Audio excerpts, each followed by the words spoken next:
Hi, everybody. Before we get to another great interview, we could really use your help. IMDb, which is the entertainment database, recently named the Two Opinionated podcast one of its top 100 podcasts. This is a monumental feat for this program. You know, we're a father and son team out of a small town in West Virginia, have been doing this for about 5 years. There's 15 million podcasts out there. About 40,000 of those get to the point that they're listed on IMDb. Out of those 40,000 out of the 15 million, we were ranked number 82. Something that we're just immensely proud of. We're so thankful for our listeners, our watchers, our fans. Thank you so, so much. If you would like to help us out, and we're asking for it, please. It's easy. It's really easy. It's free. If you go to IMDb, that's imdb.com, look up Two Opinionated Podcast, and just take a look at the page. That's all you have to do. I mean, you're welcome to look at the cast, look at the episodes so you can kind of see who's been on the program. Do whatever you want. But even just bringing up the page, imdb.com, Two Opinionated Podcast, bring up the page, look at it. That helps us so much. So please, if you can do anything, we would really appreciate that. Our YouTube channel is MeisterCon Pod. Love to have your subscription there. It's also free.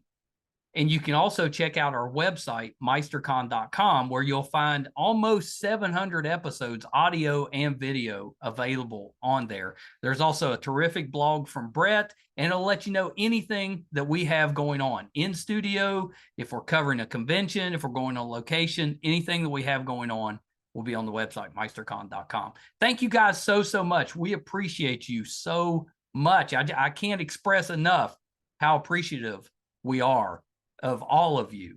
We never expected to do as well as we have, and that's all because of you. Thank you so much.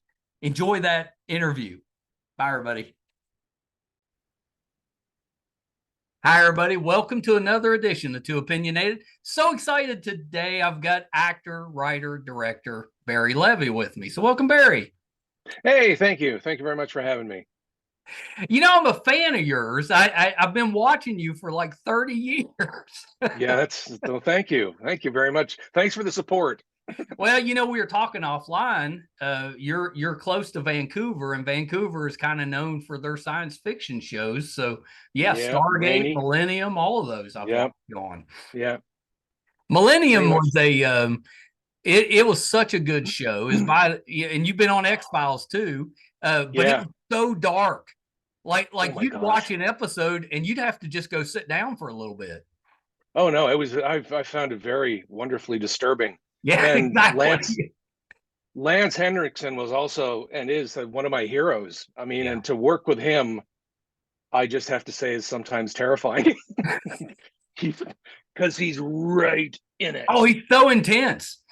Oh my gosh, we had a shootout once in North Vancouver, and we choreographed the whole thing because they have to be careful with firearms that you don't actually fire some, shrapnel into someone from one of the blanks. And I screwed up, and I stood up to shoot when I wasn't supposed to, and he was standing right there, and he just went boom, boom, boom. And it was my coverage too, and they kept it. And the director was ex-Vietnam veteran as well, and I said, sorry about that. Oh no, but keeping it.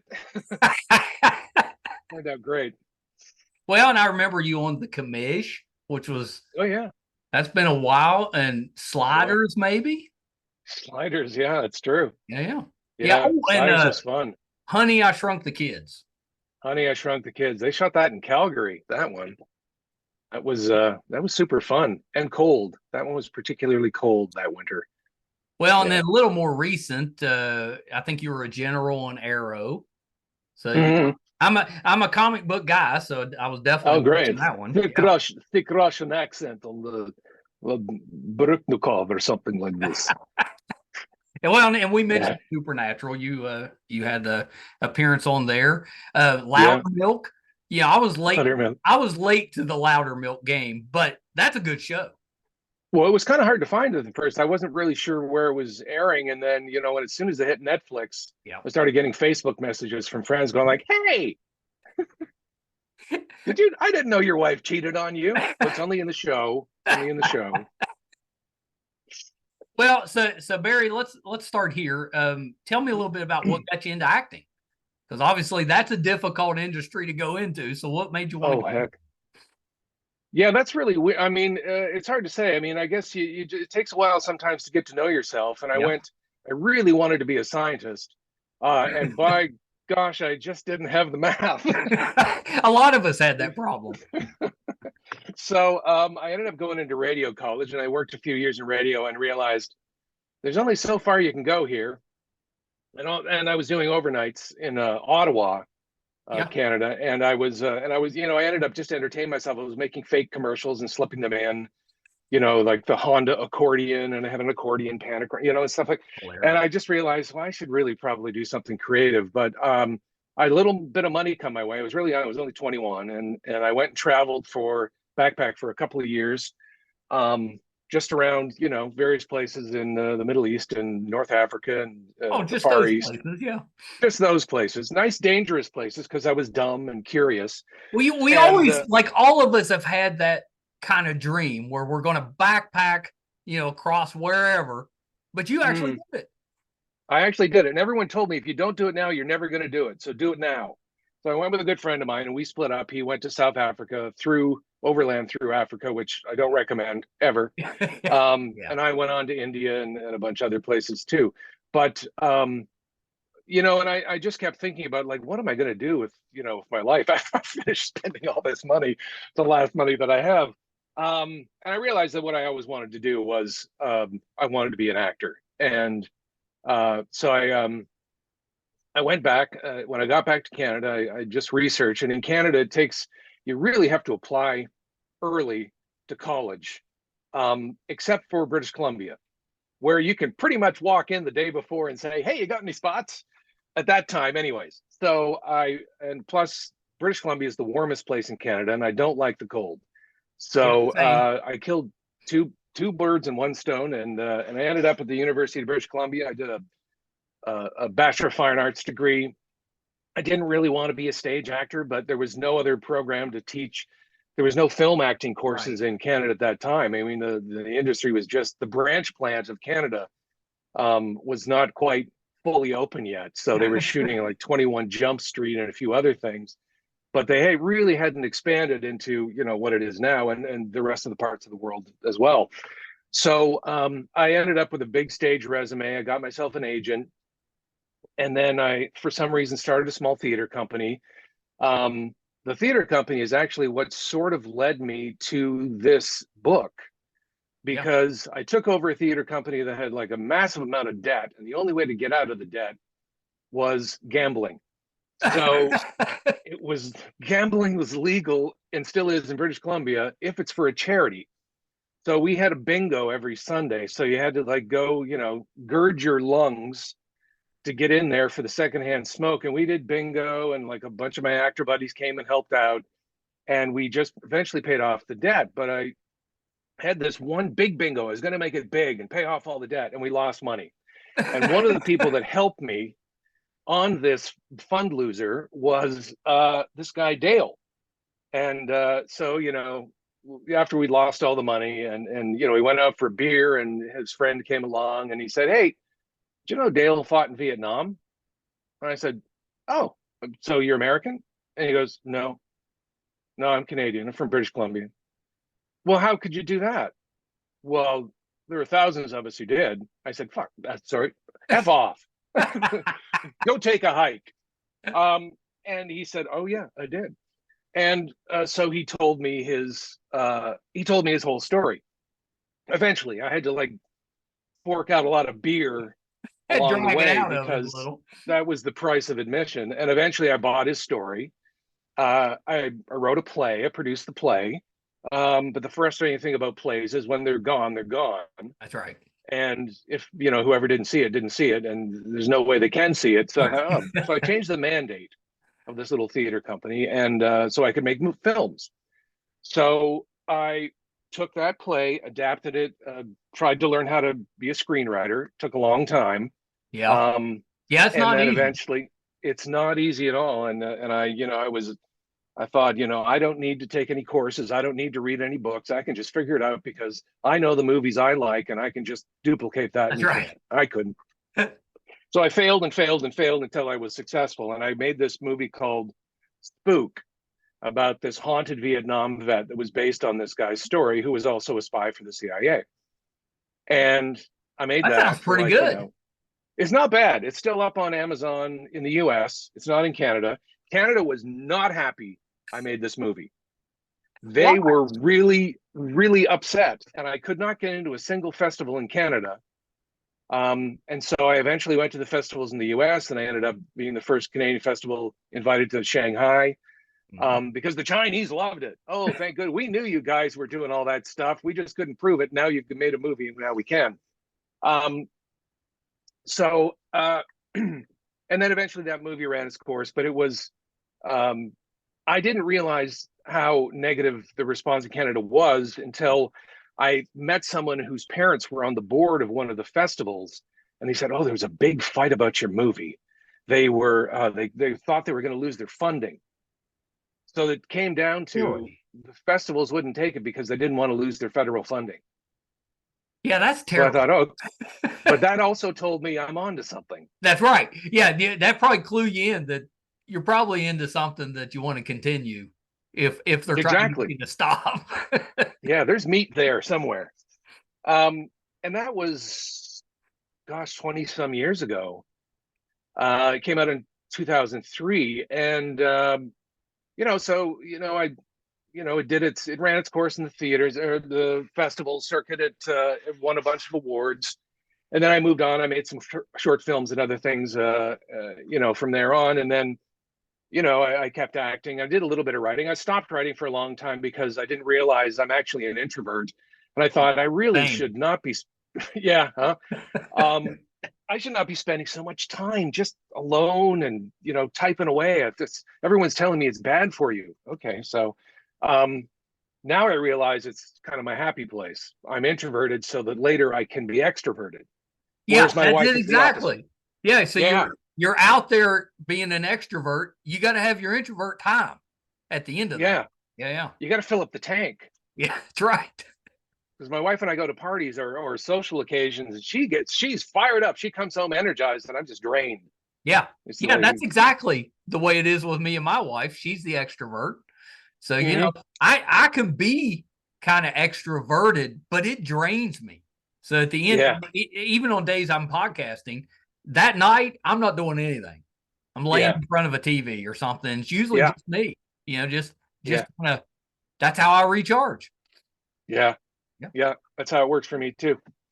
So I started writing some screenplays. I made another movie called The Shasta Triangle a few years ago, also sci-fi.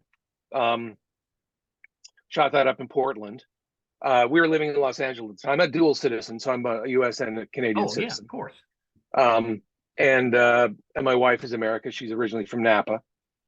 So we shot that, and then it did the festival circuit. It was, we won the Bad Timing Award. Like the week it came out, iTunes stopped being iTunes and became Apple TV, Yep. and no one could find anything. It's still really hard to find things It on Apple is. TV. Yeah. I, you'd think. I mean, if Steve Jobs was here, this would not be happening. It is That's my frustrating theory. with Apple because they put out some really good programming, Oh my goodness, but yeah. it's so hard to find anything on there. Yeah, I'm Hmm. not a big fan of their app. Yeah, they need to hire someone 17 years old to That's right. to redo it. So and then I ended up in COVID. It was in lockdown, and it was in COVID that I really realized how introverted I am and how much I love it. It's like lockdown. That's kind I of mean, I funny know because the first couple of months of the lockdown, I was like, this isn't so bad. I'm okay. I'm washing my groceries, but otherwise, okay. Um, Whereas it was really, really tough for my wife and a lot of my friends who were like stuck in apartments and stuff. And so, I mean, there were more difficult things too. Like getting COVID was bad too. I mean, I had the original recipe, um, before it was here officially. You know So they said, that's interesting because I was at Sundance uh, and I caught COVID there, yeah, and it was probably, I don't know, a couple weeks before it really got out there. That was out. I didn't know what yeah, it was. I just know that I was sick for months. You know, couldn't oh get yeah, over daggone stuff, and yeah, oh yeah, yeah. yeah. It was nasty. My wife had it first, and then she doesn't even remember the time that she had it, and then I had it, and was like, oh my goodness, the nighttime like craziness in the brain was just so intense. But the silver lining to this lockdown was I had an enormous amount of time, and Canada was just throwing money at people to like stay home and not work. So yeah, okay, thanks. And so I did 5 good pages a day for, as long as it took to write 351 pages. And then, That's I not easy tweaked to it. do. Just that discipline to sit down and write every day. That's hard to do. It is tough. I found that if I just like had breakfast and sat down, Mhm. with a cup of coffee there, that was the best. So um Before you got distracted. yeah, exactly. And you haven't fully sort of woken up yet, and there's still a little bit, the judgment voice hasn't fully woken up yet. So I managed, and then I sent it out to, of course, everyone. I'm still getting rejection letters 2 years later, because I mean it takes a long time to read a book, and like for the people who like decide that they're going to read it, someone's got to sit down and do it. I don't know how they do it. I don't know how publishers do it, but I'd be laughing a little bit if I got rejection letters after the book had come out. yes, I know it's pretty good actually. Oh, thanks. But one of the larger Canadian companies didn't have room for it, but they liked it, and they sent it off to someone new. And I thought, oh, well, that's awfully nice. So like in a day, I got a phone call, Oh, and I thought, okay, that's great. So I sent it to them, and then and 2 weeks later, they said, okay, we want to do this, and let's make a deal. I said, okay, well, that's interesting. So who are you guys? Turns out they're both ex-Canadian military and ex private security as oh, well. So they got it. They totally got it. And they didn't have a lot of criticism. Yeah, because the worst thing about a civilian writing a book about war is if you've never been in one, or if you've never seen combat or never been in the military, you really don't want to mess it up. I mean, you don't want to make a mistake on what series of helicopter they're flying in on, right. or something like that. Or they did that, it was the M15 in that year, not the 16 or something, those sort of things. So I think I got it all right. I brushed it by a Canadian history professor too in Calgary, who's not just Canadian history. He knows everything about history. And it was the last edit, and he schooled me on a few things. How dare you mention Genghis Khan in a sentence? It's like, it wouldn't have been. It's okay, all right, I get it. So I took all his notes anyway. So it's fairly tight. I think I locked down most of the historical stuff, but I mean the heart and soul of the story is combat, trauma, and the way in, I think, for ordinary people who haven't seen combat is that most people have a little bit of trauma somewhere. Right. I've got some, and even if you haven't, there's there's always something bugging all of us Yeah. that's deep enough that we just can't get to it. And the point of the heart and soul of the book is that you have to get into that and figure it out, because it's part of you. Otherwise, you're dragging something around, Right. and it's just going to slow you down and weigh you down if you don't deal with it. That's right. Yeah, As a that's shrink how once drama told me, works. yeah, yeah. As a shrink once told me, like if you're when you get to your 30s or mid 30s, something's probably going to come up, because he said your 30s are the golden age of psychotherapy. So I said, oh, thanks. I'm glad I'm making your day. So, but the crazy thing about Dale's story was that because he's Canadian, he was well, I think he's passed away now. He's always hard to find. Really? He Really just stay on the paranoid. move? Is that the Stay on the move. He'd never had a telephone. He'd never vote because someone would know where he was, where does he might they might know his polling place and where he was on a certain day. Um, and he just moved around a lot. Um, and so he would contact me when he was ready to talk, and then we go out and talk. So I don't know where he is. I found him on Facebook, but he's kind of disappeared. We have another friend in common who can't find him either. So I figure he's probably passed away at this point, and hopefully found some peace yeah. because the things that he went through were hard to describe. And part of it was because as a Canadian, when you went over to volunteer, they just assumed that you spoke French. Oh, right. So, and Yeah. because Vietnam was a former French colony, they would try to slot as many Canadians into special forces as they could. So, unknown to me at the time, because it was still under embargo and there was a 20-year moratorium on uh, saying anything about this particular branch of the military that served in Vietnam called SOG. It was called the Studies and Observations Group, which is not what it was.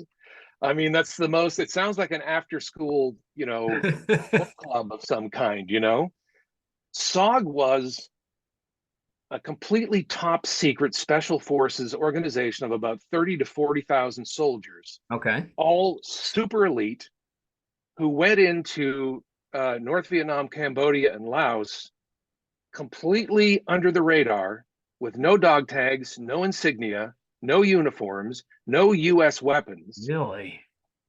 and fought a secret war across the fence for about 8 years of the Vietnam War. And Really? they didn't shut it down, yeah, until there's an excellent book. There's a bunch of excellent books. This one is called SOG, A Photo History of the Secret Wars by John L. Plaster. Hmm.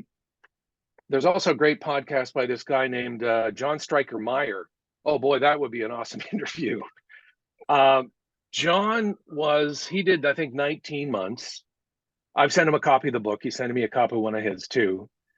And John has a knack for speaking with vets from SOG that allows them to just open up and tell their story. Yeah. And the difference in perspective from someone who flew helicopters to someone who flew Cobras to someone who was on the ground to there were indigenous forces there too, Montagnards, who were the First Nations, basically, soldiers or inhabitants of Vietnam, who were, the mountain people, basically, who fought with them too. So they were the guides and the interpreters. Hmm. So it was about 50-50 American and Montagnard soldiers. And they would drop them in on, specific LZs. There'd be like 4 or 5 Americans, about the same amount of indigenous, completely silent. They wouldn't speak. It was all hand signs. And Wow. they would just go mess with the Ho Chi Minh Trail. They would grab prisoners. Like, the stories these guys have are unbelievable. And this is what Dale went and did when he volunteered for Vietnam. He did a tour as a medic, then as a radio op, then he was a long-range recon patroller, a LERP, and then he went into there was another branch on the branch of SOG called the Phoenix Project, which is a little more infamous. I don't think all the information that's out there on the super nastiness of Phoenix is necessarily true. It sounds to me, from what I've heard, for people who were in it, that it was a highly effective counterinsurgency program, which basically they would grab someone, for example, from North Vietnam, soldier, and they could have done a lot of nasty things to interrogate them, but the most effective thing they did was take them to Saigon and Yeah. let them walk down the main street, because they had been told that the South is starving. They're near collapse. They've got no money, no food. So you Right. bring one of these people and just walk them down Main Street in Saigon, buy them lunch or dinner, and suddenly all those dominoes would start to fall backwards, and they'd realized they'd been hoodwinked. Yeah. And now you've got a double agent. So to add to this, and I didn't find this out until just a couple of months ago on the Sogcast podcast, there was a double agent in Saigon. Oh. So there was a double agent in Saigon who knew every mission. So, I mean, add to the ultimate danger of having to go into one of these LZs, with 8 or 10 guys, and add to that the fact that they knew you were coming. Oh, it's terrifying. So I know. So a lot of times they were just waiting for them. Yeah. But they caught on to this, and eventually they'd pick 5 LZs, and they say, we're going to one of these. And they say, we're going to go to this one. And they'd never go to that one. Right. So they just throw out a lost leader so that they're less chance. But they were making an incredible difference in the war that could not be discussed and never made the news. Yeah, I didn't realize, and I kind of think of myself as kind of an amateur historian, and I didn't realize that we had that going on in Vietnam. Yeah, I was shocked. So the reason I know that Dale's story is accurate is that he told me a lot of things before that embargo lifted that I've now been able to double check, and I know that what he's told me was true. I mean, they're war stories. They tend to grow, I'm sure, over the years. Of course. I'm sure that there was a little bit of embellishment, but they're really hardcore stuff. I mean, you can pretty much tell when someone's upset when they're telling you a story. They're, really upset. Yeah. So I took him at his word, and his story is, his backstory is basically the story of the main character of this book, and his name is Kick because his dad wanted to be a top kick. Yeah. The master sergeant. So, essentially, where the book picks up is it's now 20 years after the war. So he left officially left in 68. It's 88. He's in Vancouver. He's messed up badly from PTSD and barely holding on. And he's just set himself this mission. The last thing he's going to do in his life is get the word out about all the munitions that Canada made for Vietnam the Canadians don't really know about. So he's going to expose all these fat cats, and he's going to honor the 40,000 Canadians who served in Vietnam. Yeah. He has absolutely no way to do this. He's gathered the information, but he just can't pull himself together. He's got a buddy, an American ex-Marine, who runs a bar in the seedy part of Vancouver called the Lower East Side. And so one thing leads to another. He ends up meeting this reporter from a local paper who also has a bit of a tragic backstory connected to Vietnam that we find out about. She gets coerced by her editor, who had also done something on the Pentagon Papers, because Canada was kind of exposed in the Pentagon Papers as well. I mean, there's a section in there where LBJ picked up Prime Minister Lester B. Pearson by his lapels and shook him and said, "How dare you piss on my carpet?" Because he criticized the bombing raids in North Vietnam. So they start to work together. And of course, there's a romance. And of course, there's bad guys who don't want this story to get out.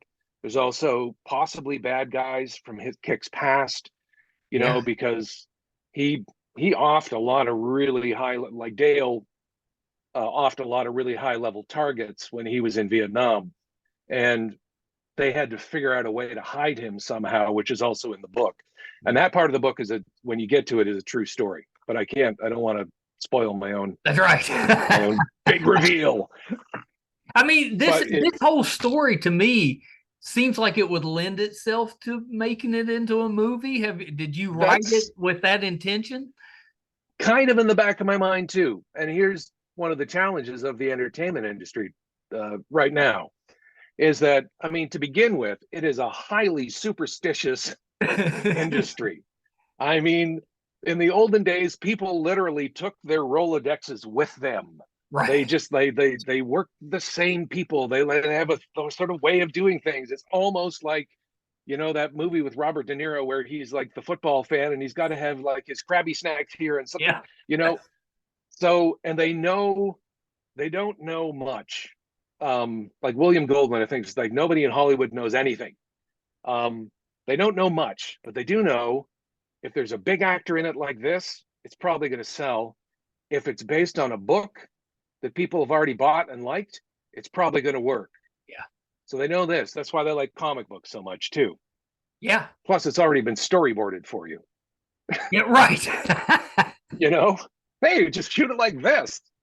Um, so I am hoping that, yeah. So the next thing, as soon as I'm done the audiobook, which I did not realize was going to take so long. Yeah. Audiobook is a challenge.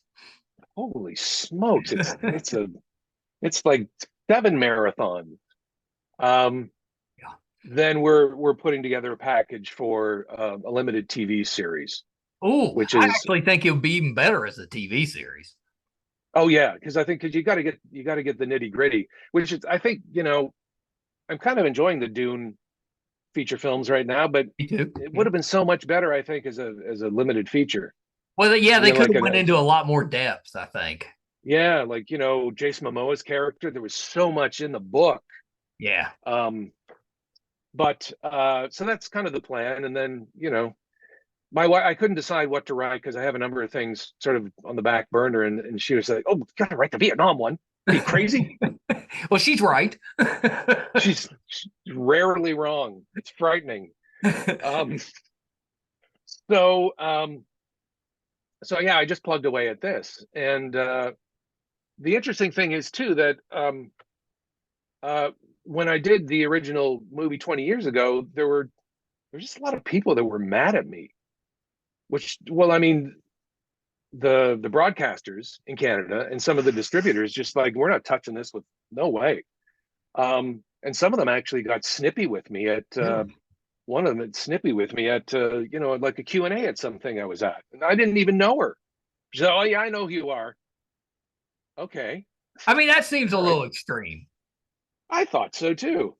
Um, but I mean, if you don't criticize your democracy, then your democracy is going to do whatever it wants. That's right. That's right. So you got to hold Well, their that's the feet to whole the point of fire. a democracy. The people are supposed to keep Yeah, them in check. yeah, exactly. So that's what's behind this, because there were places I grew up in sort of central Canada. Everyone here calls it back east, but it's actually back middle, in Ontario, where just a few miles from where I grew up in Sarnia, they made napalm. Oh, okay.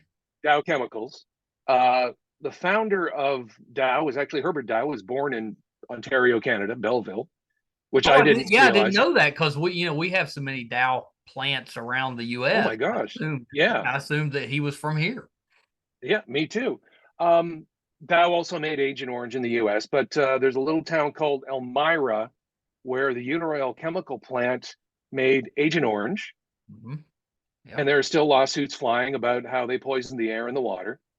Oh, I'm sure. So Yeah, that stuff was yeah, so got dangerous. got right into the aquifer.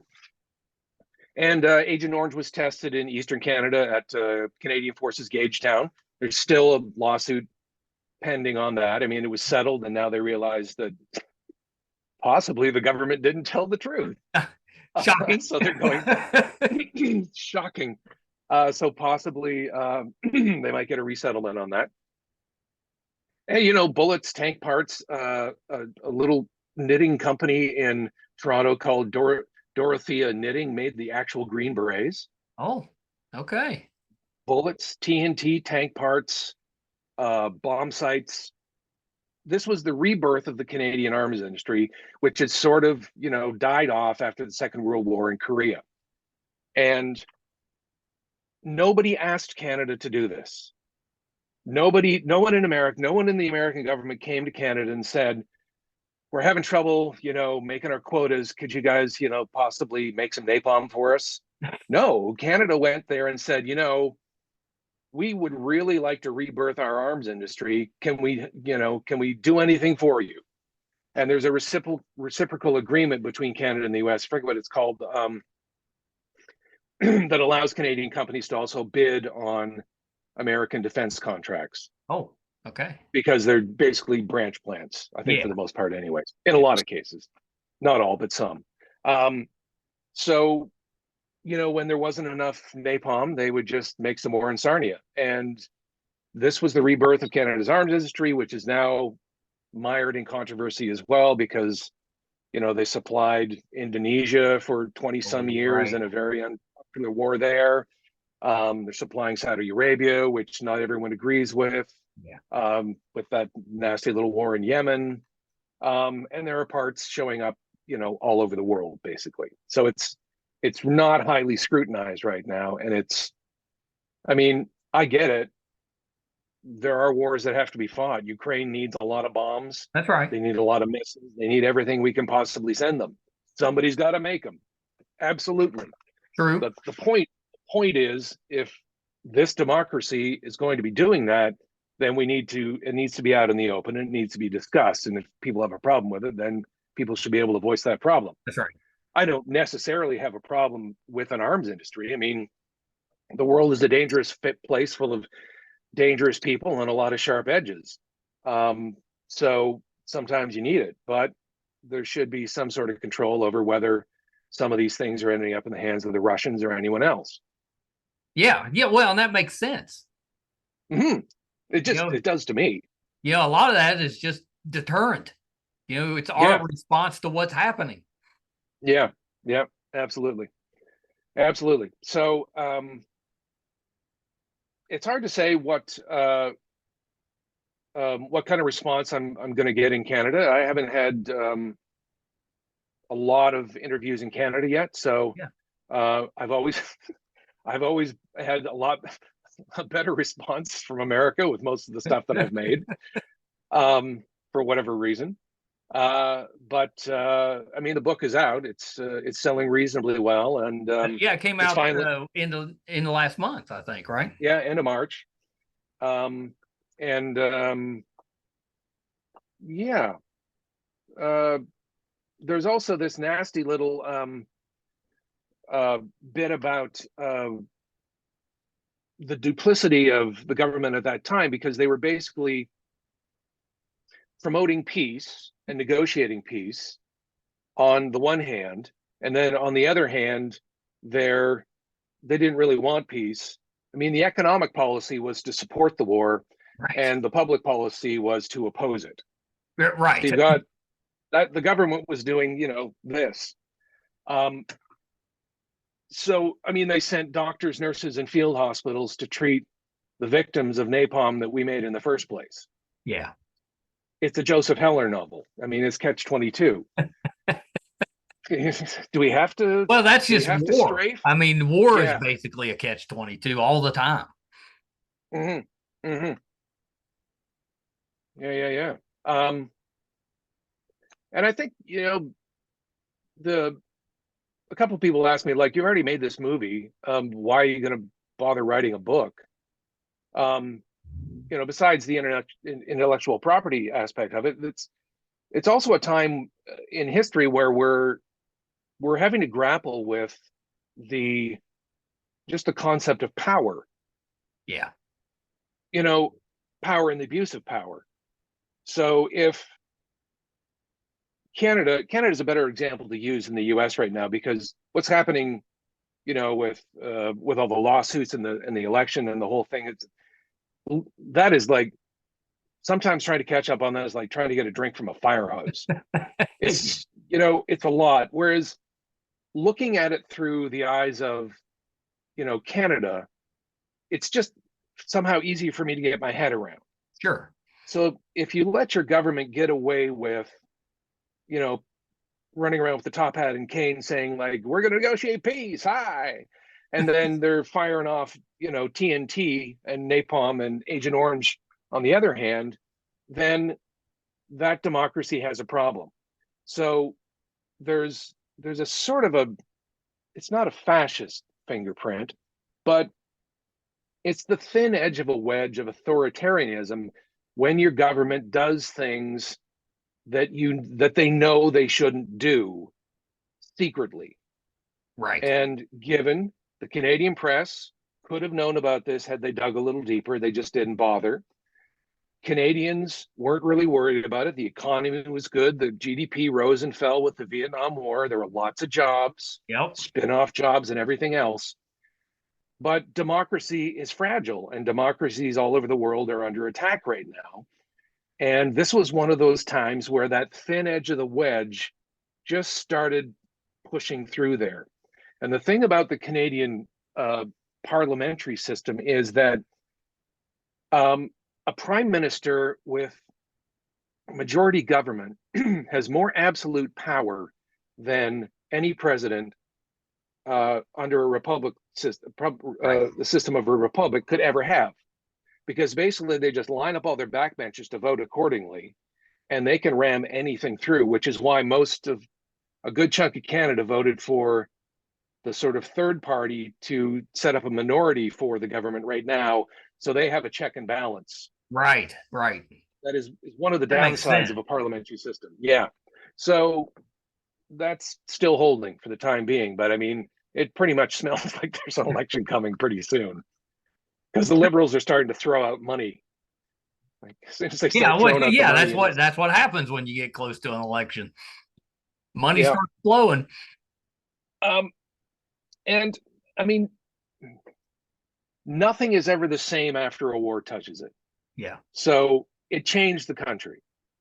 And I don't know if it changed. It exposed a part of the country that I think was always there that wasn't really acknowledged. And the fascinating part for me about this was that, and the why I kept going back to Dale time and time again to ask him more questions, was I just really needed to figure out, like, why did you go? Right. Yeah, see, You didn't it was have his choice. So because when I was around 18 or 19 or something like that when Russia invaded Afghanistan. Yeah. And there was a lot of, possibly blown out of proportion coverage that said this is going to lead to another world war. But I mean, as an 18-year-old, I bought it. So I was panicking. Yeah. All my friends were panicking. And we all agreed we didn't want to, go fight in a war and possibly die. But we all couldn't deny the fact that we had an urge inside to go. Right. And we didn't understand what that was. I mean, and I still don't know, is this something that's ingrained? It's just in us? Yeah. Or is it something that we've been taught? Yeah. And I still don't have an answer to that. Maybe a little both. But maybe a little of both. So Dale's answer was that he went to find his war like his father had found his war in the Second World War. Yeah. And by his own admission, he said he got a lot more than he bargained for. And just some incredibly heartbreaking stories that he told me, that the most of which are referred to in the book, but I mean, there's still a lot more. It just can. I don't know how he functioned with that much trauma stacked up on each other. I mean, you tell me a story, and I thought, wow, how could anyone ever get over that? And then next week he'd tell me another one, and another one, and another one. And I just and the John Stryker Myers podcast as well. Holy smokes. I mean, the stuff these guys went through. And the interesting thing too with that podcast and with Dale is there were also these little magical moments. Yeah. Where they had these inklings, or they had a weird feeling, or in one case, I mean, one guy saw something pointing. I forget which episode in the Sodcast, an apparition pointing to someone, and they lit it up, and it was full of the enemy. It was a machine gun nest. Yeah. Creepy, totally creepy. So I added that element into the book as well. Oh, I love that. So he's got a couple of things that follow him around and haunt him a little bit, kind of look out for him a little bit here and there. And he's also got an exaggerated sense of a warning siren inside him as well, which we find out super early. So I hope you like it. I'm happy to send you a copy. I don't know if I have already yet. Yeah. They sent me one. I've just started it, and I love it so far. Oh, far out. Getting started, yeah. So. Oh yeah, It's it's a well big written. ask to read a book. Like your descriptions are really strong. Like it pulls you into the story pretty Nice, early. thank you. And that's not easy to do. Like dialogue is its own problem. But I think the descriptive side, that's difficult to do too. So to the point where you want to bring the reader in so they feel like they're in the story. That's not easy to do, but I think you did it really well. Well, thank you very much. I think I'd credit my screenwriting background for that. Yeah. Oddly, yeah. I think it's a different discipline, but it's and it takes a lot longer. But it is basically the same thing. I mean, we as humans learn to navigate the world by originally sitting around a fire and having, Ugg tell the story of taking wildebeest, and this is where we are now. We've always liked our stories. We have.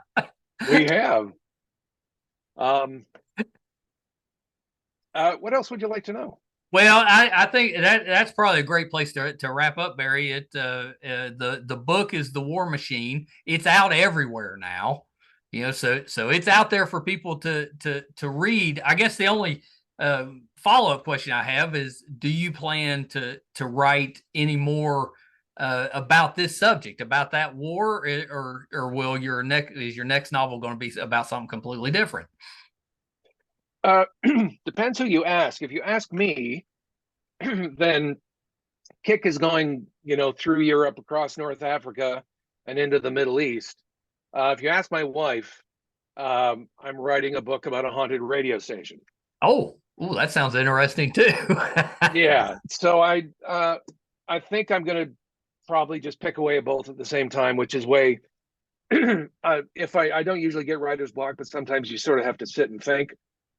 I always like to work on a couple of things at the same time. Yeah, well, my son writes, and that's how he does it. When he's inspired on one thing, he writes until he kind of hits a block, and then he switches to something else and just kind of goes back and forth, and that works for him. Well, one thing I would mention too is that if you like books and you like reading, and you might want to support your local bookshop, but you're like me and you don't want to drive there and find parking and all that stuff, you can go to bookshop.org. Oh, okay. They will let you pick your favorite bookshop in your neighborhood. You can order the book from bookshop.org. They will mail you the copy, and they will send a bit of the money to your local bookshop. Oh, I love that. Bookstore. Yeah. Yeah, that's exactly what we should be doing, because those type of bookstores are dying off. We don't have as many as we used to. We're keeping Jeff Bezos in Speedos. Right.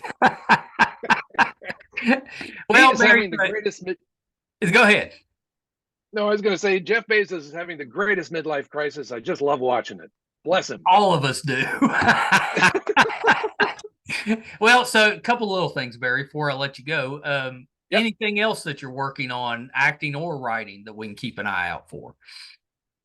I don't know why, but I wrote a romantic comedy. Okay, that's a little different. Nobody dies. Nobody died. It's funny and it's romantic, and I guess I had to get it out of my system. It's kind of based on a bunch of quirky characters from my hometown. Oh, nice. Of St. Mary's, Ontario, population 4,800. Please no apostrophe in the St. Mary's. And also I'm still looking for acting work and that sort of thing too. So, but the main focus next will be to get a pitch out for this book to get a limited series made of The War Machine. Yeah, I'm crossing my fingers on that. If that happens, you got to come back, talk about it. Oh, for sure. Oh, absolutely. Well, so the last thing, Barry, is where can we find you? Where can we find your work on social media? Sure. Easiest way to get all of that is to go to barrywlevy.com. Yep. Barrywlevy. Looks like Levy, sounds like Levy. And you got all the links at the bottom, plus all direct links to where you can find it or purchase the book. Amazon's search engine is confused right now. It thinks it's adult content and it's hard to find on the search engine for whatever reason. Barnes and Noble is not having that problem.